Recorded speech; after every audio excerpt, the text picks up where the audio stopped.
Hey, storytellers. Are blacks inferior? Are niggers inferior? Okay. I don't say nigger. I don't say that word.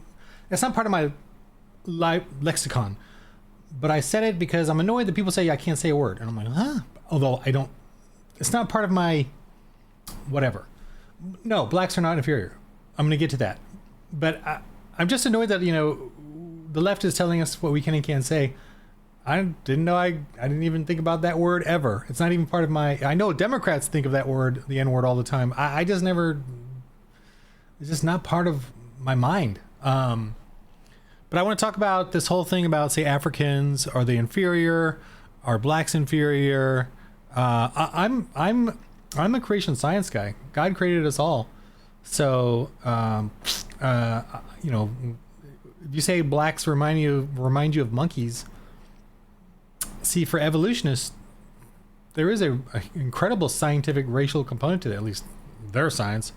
For me, it's just silly. Whites remind me of pigs, and we eat pigs, and pigs are, or at least domesticated pigs. And pigs actually have their organs and their blood are more closer to us than monkeys or gorillas. So I think we evolved from pigs. And I don't believe in evolution. I don't believe in that crap. I don't believe that we came up from monkeys. I think that's ridiculous. I know it's ridiculous. Anyway, so are blacks, or why is Africa? Here's a post here about how Africa. Well, let's just get to it. I just want to talk about this because it seems so convincing. Okay, that's kind of why I wanted to do it. All right. This guy says, I have been to 27 different sub-Saharan African countries, and here's the hard reality. I took the attached photo in the inner city of Nairobi, Kenya, because it captures Africa better than any of my other photos. And every single country, no matter the government's ideology or the amount of natural resources it was blessed with, once you are inside the cities and can see the ecological differences, every country looks exactly the same. You won't be able to tell them apart. Here's what is true for every country. Thousands of people loiter in the streets no matter the day or time. Unemployment is sky high. Roads and infrastructures are in ruins. If you don't have a serious 4x4, don't attempt to drive, you'll break down. Don't expect your hotel. Okay, so we get the idea, right? Children play in the streets all day, every day. Many, if not most, don't attend school. That's interesting. Be very, very alert to crime, especially in the cities. Petty crime is the order of the day, and most people's survival depends on it. Sanitation systems are collapsing. Trash piles are everywhere. The only operations that consistently function are those taken over by the Chinese. As I said, the government's ideology and the wealth of resources make no difference. The only factor that matters is the time since independence and how independent the country truly became. For example, Botswana, being a British protectorate until very recently and retaining high British influence until even more recently, is still okay compared to others. Okay, so he's obviously implying that whites made this country better. Now, and the blacks themselves, the Africans, are inferior, I guess, is what he's implying. And he's I'm not attacking this person. I think he just sees what he sees, and he only and to me he sees half the truth, or in the other half, or the part that I'm going to bring up, he doesn't want to see, isn't willing to see, is lied to, whatever. We'll get to that. Here's another thing. After World War II, Poland and Germany were as destitute as many African countries in terms of GDP per capita. And Germany also had a massive reparations debt to pay, yet these countries were rebuilt in just 1 or 2 generations. Many African nations are now in their 4th or 5th generation of full independence, and with each new generation, things only grow worse. So, tell me you're a white supremacist without using those words. Decades of... I'm going to read a few of these comments just to get you because I want you to understand the debate, the culture, and everyone, and no one seems to be bringing up the truth. Okay. Tell me you're a white supremacist without using those words. Decades of white-led colonialist destruction and economic exclusion, and your conclusion is it's a racist religious reason? The only curse on Africa are the pale faces that continue to dehumanize and demean Africans. This guy's an idiot. But that's what we expect from Democrats on the left. They want to attack the whites. If we send every Norwegian to Nigeria and send every Nigerian to Norway in 5 years, Norway will become a third world and Nigeria will become a civilized nation. There is no magic soil. People make countries. Countries are a reflection of those who inhabit them. So he's kind of a white and black thing. Just leave us Africans alone. We we uncivilized, right? So why are you bothered with every? Okay, whatever. How can I be rich when subsidizing the rest of the world? Okay. This is a long description and interesting. I've read something very similar to this. Peace Corps. It might have even been this one. I don't know, but I remember reading about how when he was in Africa, everyone just stole. Stealing was just common, and everyone survived on stealing. And whenever someone tried to start a business or open a shop, people would just steal from them, including their own family members. They would just take from them because they owe them or they, whatever. And so nobody could start a business. And the only people that had stores or started businesses in the local areas that he was in were like the Chinese or foreigners who came in to try to start a store and build it up. And then eventually they would just get everything stolen and they would fail in poverty and have to flee. This here is IQs. This one's silly. Let me see anything else here. You didn't reveal anything about Africa in your post. You only revealed your bias. Colonial legacy. Oh, this one brings up a whole bunch of stuff here, which is whatever. It's all the same thing. Colonialism. So, Japan, after the bombing of Hiroshima in 1945, after the earthquake and tsunami in 2011. So, another one is that even Japan rebuilt itself after complete destruction, right? There's no word for maintenance in African languages. Like, they don't have that concept. Now, here's another thing where they're just, how Africa just has not built up, whereas in the USA we have this it's kind of funny here. They show the Apple in 2000, then 2020s are riots and allowing immigrants in, and then of course we return to poverty. Africans are not cursed. It's a hot climate, and lots of he's saying here, I think they evolved in a hot climate that's selected for low impulse culture, high time performance. Whatever, it's the climate, and your twit is condescending at best. Namibia, Seychelles, Morocco, Botswana, Mauritius, Estonia are organized countries with the proper road infrastructure for long distances. Clean accommodations, decent food, clean water, and constant water supply. Whatever. Okay, so average IQ. All right, so I'm getting to my point. Ooh, this is an anti-Semitic thing here. Yes, but we all pale in comparison. You created the civilization. You are king. You were all the first people on earth. As also you are Egyptians too. We was kings. I don't know what that. Okay. So let me get to this. This is the world poverty map, right? Obviously, darker red is poverty, and this is in 1990. So obviously, if you there's less information as you go back, but as you go forward in 2024, it's showing maybe there's a lot less information here. Let me go back a little bit at least. Now it's showing Russia and China getting less and less poverty here, but I even question that. I'm going to go to something maybe where everything was a little more honest. Let's say in this period here, 1996. So you can see that Russia was very poor. China was incredibly poor. There's not information here, but we obviously know it was poor. The only places that were not poverty stricken are the white places, right? The white places, well, except for Russia here, which is obviously poverty-stricken, as you go further this way. So, is it the color of the skin that makes one superior and amazing and all that stuff? I have another theory, if you don't mind.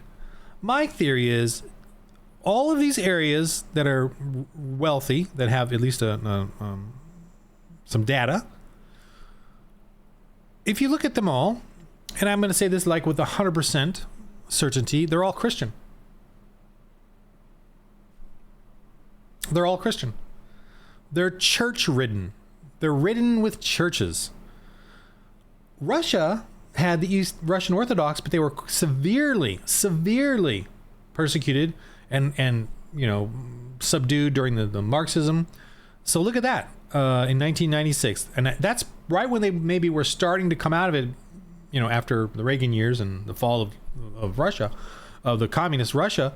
But there was no churches. I mean, it was barely hanging on by a thread. And in all these areas, there are barely any churches. And I'm going to go to Africa. I'm going to focus on Africa because it's obviously the most critical.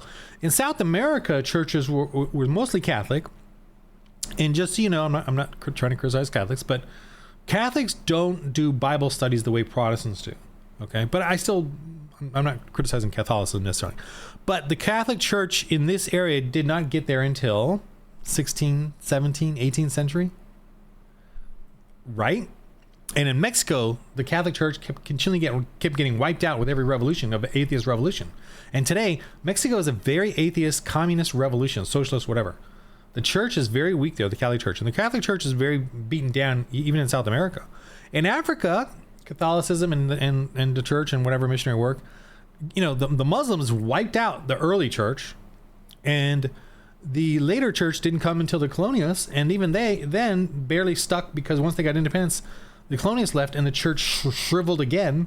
Now they have a form of African Ethiopian church, which is really weird. And I don't know. I don't think it never got the disciples. It never got the apostles. For the most part, that I understand there's little bits in here and there of truth, but the vast majority, statistically speaking, the Christian church in Africa was zilch. Okay. China, there's no Christian church. Got wiped out. India, wiped out. And I'm talking statistically. But in Europe and in America and Australia. Also, the thing about Japan, which is interesting, is they rebuilt themselves after World War II. They were totally blown up and destroyed. They were freaking. Why don't they mention the Americans that were running that for the first 10 or 20 years to get them all back, into a civilized state, and the Americans were all Christian? Why don't they bring that up? Then I've seen a couple of posts where, Japan did it. Well, in Poland and Germany rebuilt, they were Christian.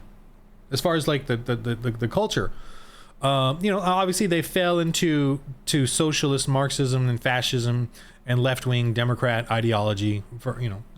They collapsed into it. Remember, 1930s in Germany, trans was huge and gay. That was a huge thing. So the church was collapsing already. After World War II, the church returned. People returned to church, a revival.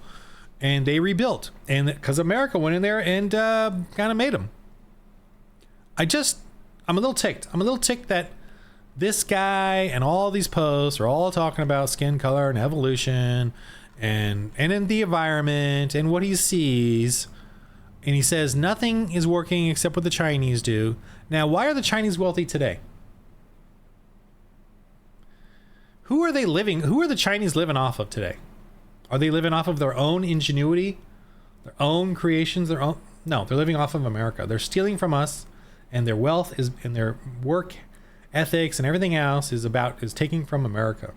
Because if every time we shut down something against China, they collapse. Their economy collapses. Little burps, they puke in their mouth kind of thing. Then Trump goes a little easy and then they survive or whatever and continue on. But first off, I think their poverty is still there. They just don't give us the numbers anymore because they control it. But back in the day, we had a more honest view of, look at this. All of Asia is in poverty. Indonesia, all of this is in poverty. Why are we talking about that poverty? I mean, South America, we know is in poverty. And yet, this guy, and I'm not going up against the guy necessarily, I'm going up against this culture of blaming Africa or blacks or whatever, or this inferiority, but it's everywhere. And if you're telling me skin color is the difference, you're dumb. It's Christianity. Christianity is and what is Christianity? It is planting churches everywhere in the towns and villages throughout Europe. Throughout America, there's churches everywhere. What do the churches do? What are the churches do? They are community centers. They are bastions of political refuge. People go to churches for refuge and sanctuary and fight against tyranny. In Africa, in our church, we have a lot of missionaries who go to Africa, and when they come back, they do like or PowerPoints showing us what they do. Every church in Africa that missionaries run is a church. What else is it? 100%. What else does the church have? A school. Every church that missionaries run has a school for kids to learn to read. In Africa, like this guy says, kids don't go to school. They don't read. They don't do anything. They play in the streets all day. If not most, don't attend school. But what do our churches do? What did our churches do in Africa or in Europe? We built universities, but it took 1,000 years, 2,000 years. I mean, whatever, up to 2,000 years, 1,000 years building the civilization across Europe. Because before that, it was all Germanic, pagan, slavery, warfare, Vikings, poverty, slavery and slavery and slavery and gladiators and slavery. Please, for crying out loud, the whites were just as poverty stricken before until churches got boom planted in all the communities. And that's where the schools started, and that's where the care of the children started. And instead of making slave warrior classes, we made civilized man. Why don't they want to bring this up?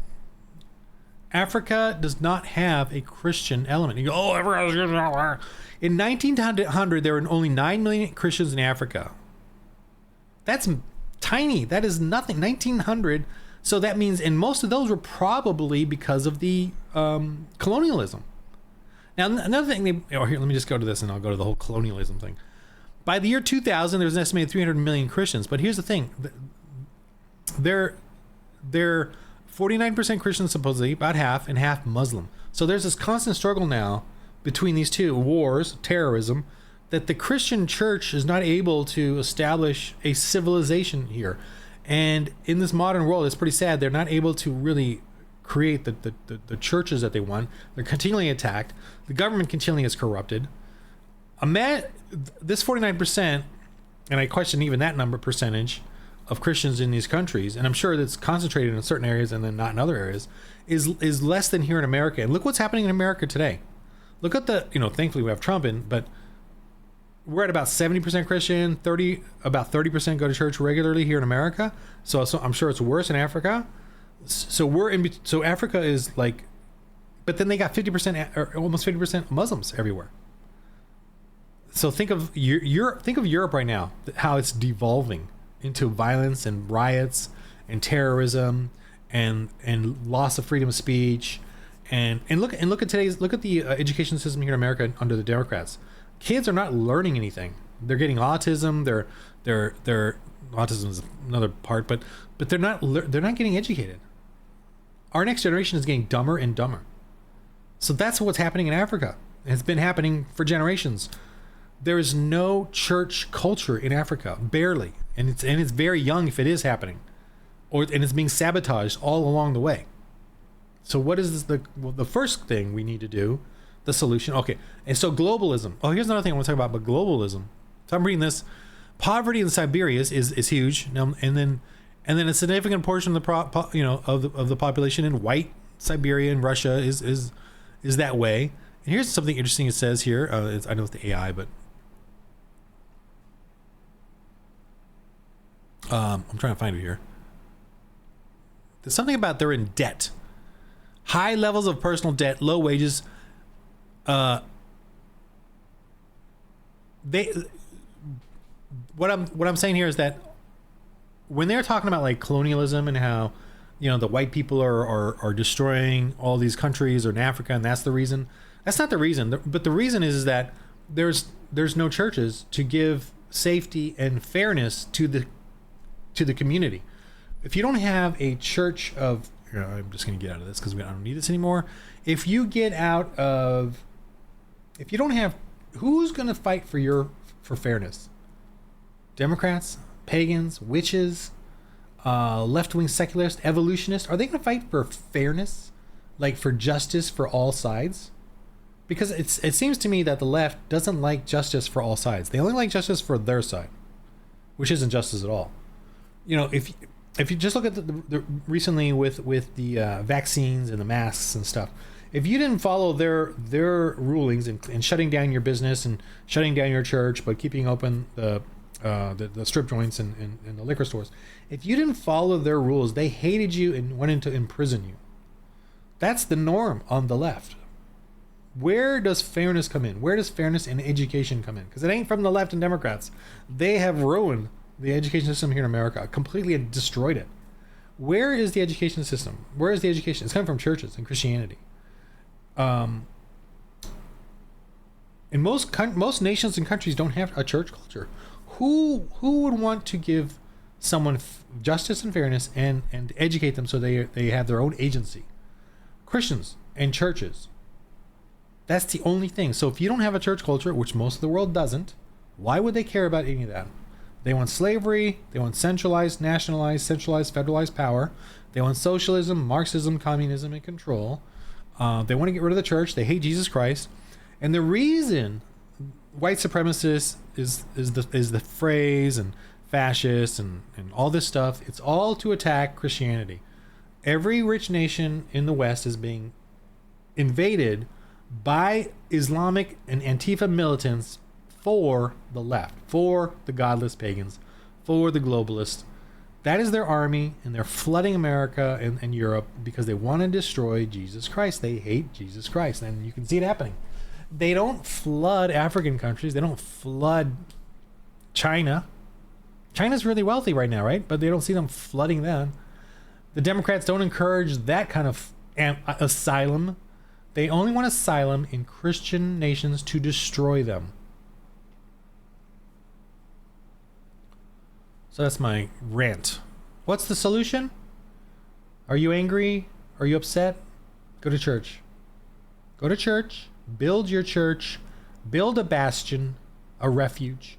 Spend your time there playing role-playing games, fortifying and fellowshipping, and building up the younger men, the younger generation, to fight the evil that we see all around us. I'm too tired. I failed. Hopefully, I will go to my church and support it and help younger men come in, teach them, and hopefully they'll go out and fight the evils of the world and make it a better place, and return it as a revival to Christ, the bride of Christ, which is the church. So anything you want to do for the Lord, anything you want to do to fight the evil, do it through your church. Support your pastor, join it, hang out there, and do things for them. Okay? That's what you need to do. Oh, and take my game because it's pretty fun. You can do a fellowship and a cool thing in there. Role-playing game. Have a role-playing game. I just found real quick and then I'll get off. On Facebook, there's a store opening up in Northern Hollywood. It's a witchcraft store. And they're all like, it's going to be a restaurant, a bar, community rooms for lectures, learning, and a tabletop RPG room. And they're seeking funding to get it all done. And it's a witches thing. They're starting their own temple, their own community center for the agenda of the left. For slavery, for spells like Jezebel did on Charlie Kirk. They want to do spells to control people and destroy your lives and control you through magic and spirits and the demonic world. Of course they do. So you and I need to make our churches community centers again, where people go, we go gather and organize and refine each other and get humble and do our work with brothers and sisters in Christ. Okay, so join a church. In the game of life, roll holy dice.